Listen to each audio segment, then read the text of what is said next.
तो उसी यात्रा में आज अपन को लंबा सफर तय करना है, इसलिए सप्तम आख्यान के अंदर अपन प्रवेश करें, क्योंकि आज 7वां आख्यान, 8वां आख्यान, 9वां आख्यान, तीनों का दर्शन अपन को करना है। तो हर एक कुंड में पान करते हुए, कहीं आचमन, कहीं स्नान, देखते देखते, दर्शन करते करते अपन आगे बढ़ेंगे।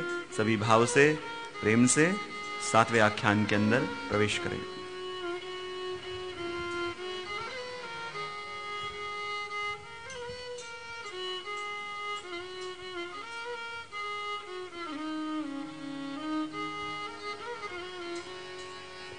आप सेवा करे सीखवे श्री हरि, भक्ति पक्ष वे भव सुदृढ़ की आपने लाजे वदन पोते कहे, उचार आनंद अधिक दीदो। आप सेवा करे सीखवे श्री हरि, भक्ति पक्ष वैभव सुदृढ़ की आपने लीला दे वदन पोते कहे, उचार आनंद अधिक दीदो। आप सेवा करी सीखवे श्री हरि, भक्ति पक्ष वैभव सुदृढ़ कीधो। आपनी लीला ते वदन पोते कही, उच्चार आनंद अधिक दीधो। सुंदर स्वरूप श्री गोसाई जी का दर्शन कराया। श्री गोसाई जी किसके लिए भूतल पे पधारे हैं? तो कहते हैं जो जीव प्रभु से विमुख हो गए थे, उन देवी जीवों को पुनः प्रभु के सन्मुख लाके प्रभु की सेवा में योजित करने के लिए श्री गोसाई जी प्रभु चरण पधारे हैं। पर आचार्य के रूप से पधारे, और आचार्य का कर्तव्य क्या? जो कह के उपदेश दिया जाए उसका कोई पालन नहीं करता, पर स्वयं आचरण खुद करे, और करने को कहे तो सामने वाला उस पे आचरण भी करता है। श्री गोसाई जी सेवा मार्ग का प्रचार करने के लिए आए, अपने निज जनों को प्रभु की सेवा में जोड़ने के लिए पधारे। सेवा सिखाने आए हैं, पर सेवा उपदेश करके नहीं सिखाते, अपने आचरण से सिखाते हैं। और वही बात करते हुए कहा, आप सेवा करी सीखवे श्री हरि, भक्ति पक्ष वैभव सुदृढ़ कीधो। आप सेवा करी सीखवे श्री हरि, क्योंकि ये कौन है गोसाई जी? स्वयं श्री हरि ही तो हैं। श्री यानी राधा जी, और राधा जी के ही स्वामी।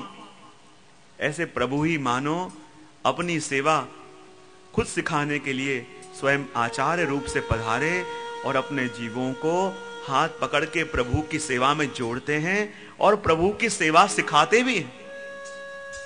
लेकिन मात्र उपदेश देके नहीं सिखाते, स्वयं करते हैं, स्वयं खुद कर रहे हैं, और खुद आचरण करके अपने जीवों को करने का उपदेश दे रहे हैं।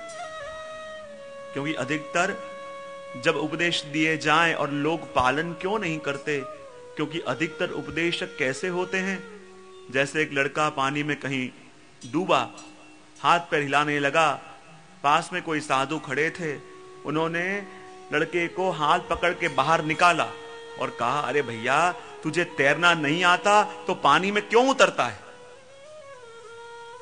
लेकिन उनको कौन समझावे कि जब तक पानी में उतरेगा नहीं, तैरना सीखेगा कैसे? तैरना सीख के कोई पानी में नहीं उतर सकता। जब पानी में उतरेगा तभी उसे सीखना आएगा।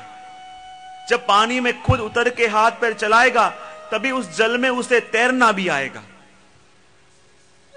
श्री गोसाई जी ऐसे ही सेवा का उपदेश नहीं कर रहे। श्री गोसाई जी अपने जीवन में स्वयं प्रभु की सेवा कर रहे हैं और करके फिर कह रहे हैं कि मैं जो कहूं वो तभी मानो जब मेरे आचरण में भी देखो। मैं जो कह रहा हूं सिर्फ कह नहीं रहा, मैं स्वयं ही कर रहा हूं, उस रस का आनंद स्वयं में ले रहा हूं और जानता हूं कि वो रस कितना मधुर है। इसलिए तुम्हें कह रहा हूं कि तुम भी इस रस का पान करो।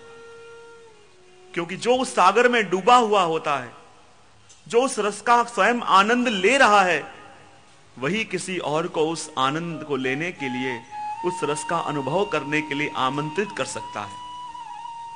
श्री गोसाई जी स्वयं भी आनंद ले रहे हैं और आनंद लेके कह रहे हैं, जिस रस सागर में मैं हूं, हे जीवो, यदि तुम्हारे अंदर भी वो योग्यता है, तुम भी वही लीला के जीव हो, तो तुम भी उस सागर के अंदर आओ, उस सागर की, उस रस के सागर की कुछ कणिकाएं तुम भी प्राप्त करो। ये विचार करके अपने जीवों को अपने पास आने के लिए, प्रभु की सेवा के लिए श्री गोसाई जी आमंत्रण दे रहे हैं और कह रहे हैं, आप सेवा करी सीख वे श्री हरि, भक्ति पक्ष वैभव सुदृढ़ कीधो। कहते हैं प्रभु की सेवा करने का उपदेश क्यों दे रहे हैं? स्वयं भी प्रभु की सेवा कर रहे हैं और औरों को करने का उपदेश भी दे रहे हैं। क्यों? भक्ति पक्ष वैभव सुदृढ़ करने के लिए। जीवों के हृदय में जो भक्ति पक्ष, जीवों के हृदय में जो भाव आपने केंद्रित किया है, क्योंकि जितने भी जीव हैं सारे प्रभु से अलग हुए हैं। और प्रभु यानी कौन? भगवान। और भगवान किसको कहते हैं? जिसके पास भग है। जिसके पास धन हो उसको धनवान कहते हैं, विद्या हो उसे विद्यावान कहते हैं, और वैसे ही जिसके पास भग है उसे भगवान कहते हैं। तो भग यानी क्या? तो ऐश्वर्य, वीर, यशस्वी, ज्ञान और वैराग्य, ये 6 धर्मों का समूह उसे कहते हैं भग। और ये जिसके अंदर है उसे कहते हैं भगवान। तो कहते हैं जब हम प्रभु के संग जुड़े हुए थे, प्रभु के अंदर ही थे, तो 6 धर्म अपने अंदर भी थे।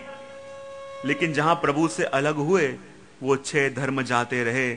जहां ऐश्वर्य धर्म गया और जीव भयभीत होने लगा, वीर्य धर्म गया, जन्म मरण के फेरे में पड़ा, यश गया, अपने स्वरूप को भूला, श्री गया, सुख दुख में पड़ के दुखी होने लगा, ज्ञान गया, स्वरूप की विस्मृति हो गई, और वैराग्य गया, यानी प्रभु को भजने के लिए आया है, उसको छोड़ के अपने मूल कार्य से मन को हटा के दुनिया के सारे कार्य करने में पड़ा है। जो 6 धर्म अपने अंदर से गए और जीव संसार में फंसा, और जब वही जीव प्रभु के संग पुनः संबंधित होता है तो वो 6 धर्म उसके अंदर आने लगते हैं। और सबसे पहले ऐश्वर्य आवे। इसका मतलब क्या? वो धीरे धीरे अपने घर में अपने ठाकुर जी का वैभव बढ़ाने लगे।